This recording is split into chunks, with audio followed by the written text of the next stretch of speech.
I first saw Margaret Foster staring blankly at a flickering candle. The photograph of a young girl in Christmas pajamas clutched to her chest. Her hands trembled. I didn't mean to stare, but something in her silence so fragile pulled me in. I worked the front desk at the hospice center.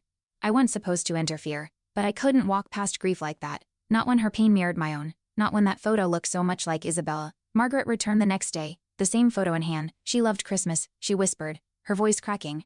I nodded, unsure what to say. I wasn't trained for grief counseling. I just handed out visitor badges. But that day I sat beside her. No clipboard, no protocol, just presence. My daughter used to wear those pajamas too, I said quietly. Margaret looked at me, surprised. That's when the ache in my chest cracked open. I hadn't spoken Isabella's name in years. I started seeking Margaret out on my breaks. We sat near the chapel, mostly silent. One afternoon, she asked, "Was Isabella yours?" I froze. No one here knew. She was, I admitted. She passed 5 years ago. Margaret touched my hand. Then you understand. In that moment, the walls I'd built around my heart thinned, but I didn't expect what came next. A memory I'd buried deep started to resurface, in the hallway later. I overheard Margaret telling Walter, "She reminds me of Bella. Not just the pajamas, the way she looks at me." My breath caught. Bella? Was her daughter Isabella too? That night, I pulled out my own photo. The same pajamas, same missing front teeth, same sparkle.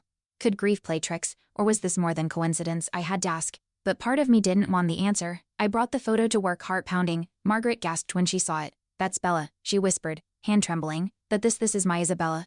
I said. We stared in disbelief. Different years, different towns, yet the resemblance was uncanny. Walter stepped closer, eyes wide. "What are the odds?" he murmured. The mystery deepened, but instead of fear, I felt a strange comfort, like Isabella's memory was reaching through hers. The twist unraveled when Walter found a newsletter, an old community page from Margaret's church. There was a memorial section. 2 Isabellas, both lost young, same year, different states. They shared the same Christmas photo set, Walter said, stunned. Maybe the studio reused the outfit. Margaret began to cry, but not from pain. "She found you," she whispered. "In you, Bella found someone to carry her love forward." I started bringing tea to Margaret during her visits. We didn't talk much anymore. We didn't have to. Grief had softened into something gentler. I placed the photo on the chapel shelf, beside a candle. "For both Isabellas," I whispered. Margaret squeezed my hand. "You gave her peace," she said, "but she'd given me something to purpose. Now when strangers come in carrying loss, I meet them where they are silent.